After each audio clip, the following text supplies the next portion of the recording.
이재명 대표의 구속과의 관계에서 제일 중요한 것이 김인섭이라는 사람이 있지 않습니까? 예. 선대 본부장 했는 사람이 자백을 했다가 또 번복하고 이래 됐을 때 그러면은 잘못한 거는 맞는데 굉장히 행정적으로 잘못했는데 예. 이것이 이재명의 잘못이냐 부분 이 부분에 대해서 연결고리에서 아마 논쟁점이 굉장히 이제 클 거라고 저는 바라보고 있습니다. 예. 현재까지 언론에 나온 것만으로 본다면은 김인섭 대표의 자백하고 그다음에 그 정한울인가 그 뭐 업체 사람의 자백인데 거기에 대해서도 얼마나 이제 탄탄한 예. 증거를 가지고 있느냐 이게 이 사건이 이제 그러니까 그 자체는 행정적으로는 굉장히 잘못한 건 맞아요. 그런데 예. 그것이 이재명의 잘못이냐 여부에 예. 대해서 이제 연결고리에 대한 것이 이번에 그 검찰의 그 결정적인 공방의 핵심이 될 거라 생각합니다. 행정적으로도 지금 이재명 대표 같은 경우에는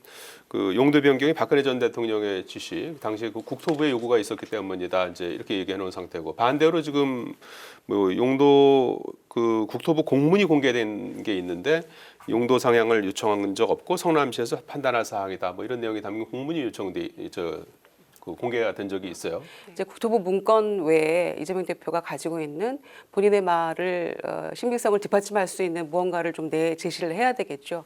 그런데 사실은 그 제1당의 대표가 국민 앞에서 사실 당원들한테 뭐 보내는 편지라고는 합니다만 국민들께 말씀드린 것과 마찬가지인데 이런 한 푼 받은 적 없고 난 당당하다 이렇게 얘기할 수 있으려면은 정말 본인이 거리낌이 없어야 되잖아요. 예. 그래서 그런 부분에 대표의 진정성을 믿고 저희는 재판부의 판단을 기다리는 수밖에 없다고 생각하고요.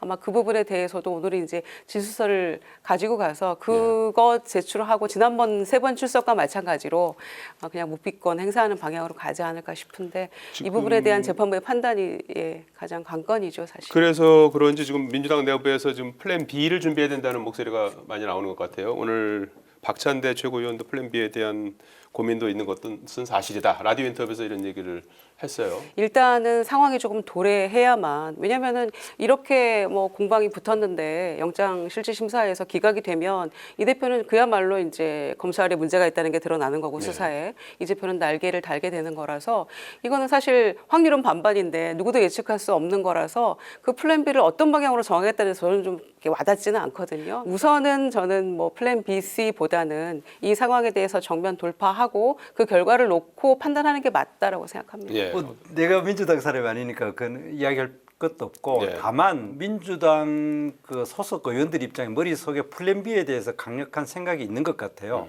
예를 들어 어제 의총을 했는데 이제 가장 큰 쟁점이 대의원제를 사실상 폐지시키고 책임 당원 위주로 이제 그 다음 차기 당권을 결정하자고 하는 것에 대해서 뭐 찬반을 가지고 했는데 이것 자체가 이재명 대표 포스트 이재명을 염두에 뒀기 때문에 그런 이제 논쟁이 격화됐기 때문에 어쨌든 지금 그 민주당 내에서는 포스트 이재명에 대해서 당장 그 내년 총선 이전에 그 올 10월에 뭐 위기가 올지 아니면은 내년 총선 이후에 할지는 모르지만 포스트 이재명에 대해서는 굉장히 중요한 쟁점이 되고 있다. 그건 우리가 여실히 어제 그 의원총회를 바라보면서 그래 느꼈습니다.